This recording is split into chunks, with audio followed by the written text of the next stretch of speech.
Have you ever asked yourself, why do I always fall for the wrong person?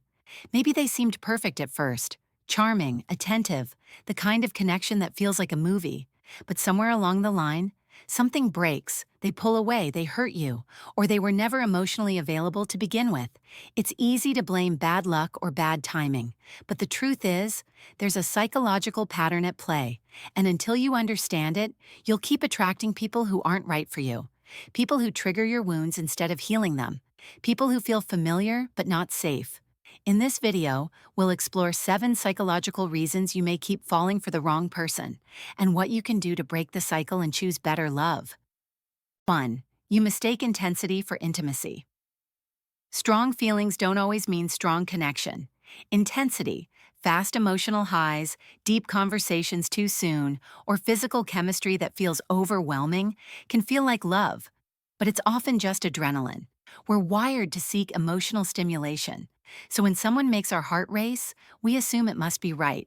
But real intimacy isn't found in how quickly someone makes you feel something. It's found in how consistently they make you feel safe. If your relationships start like fireworks but end in confusion, it might be because you're chasing intensity, not connection.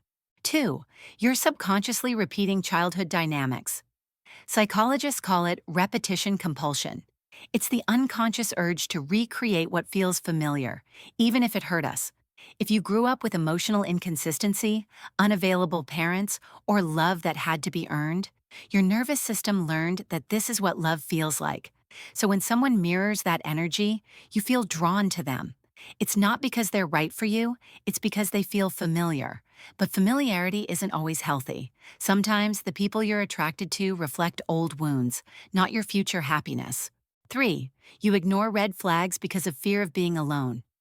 Have you ever seen the warning signs, but convinced yourself they weren't that bad? Maybe they weren't communicating, or they disrespected a boundary, or made you feel like you had to chase them, but instead of walking away, you gave them another chance. And another. And another. The fear of being alone often feels stronger than the fear of being hurt again. So we tolerate crumbs and call it a meal.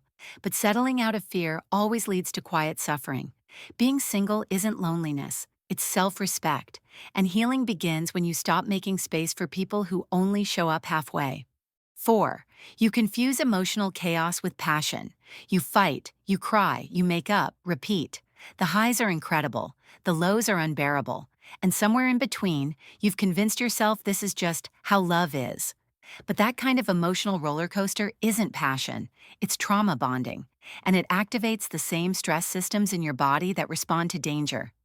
If love constantly feels like chaos, your nervous system isn't in love, it's in survival mode. Real love is calm, it's steady, it doesn't keep you guessing. 5. You're attracted to potential, not the person. You fall in love with their ambition, their dreams, who they could be, one day. But what about who they are right now? Many of us fall for the idea of someone, their potential, not their reality. We ignore incompatibility, disrespect, or emotional immaturity because we believe they'll grow. And maybe they will, but that doesn't mean they're the right partner for you. Don't invest your heart in someone's future while ignoring your own present needs. 6. You haven't healed the parts of you that crave validation. When you don't feel enough on your own, you'll chase people who make you feel worthy for a moment. You'll tolerate bad behavior for a glimpse of affection. You'll confuse inconsistency with passion. You'll think the person who's hard to get must be worth having.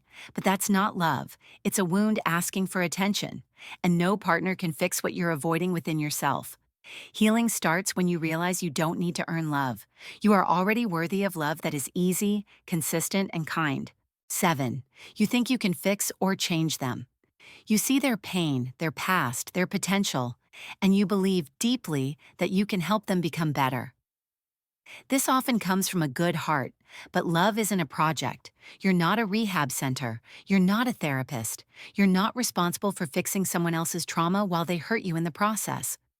Falling for people you can fix often leads to burnout. You deserve someone who meets you where you are, not someone who drains your energy while you wait for them to grow. Falling for the wrong person isn't a sign that something is wrong with you.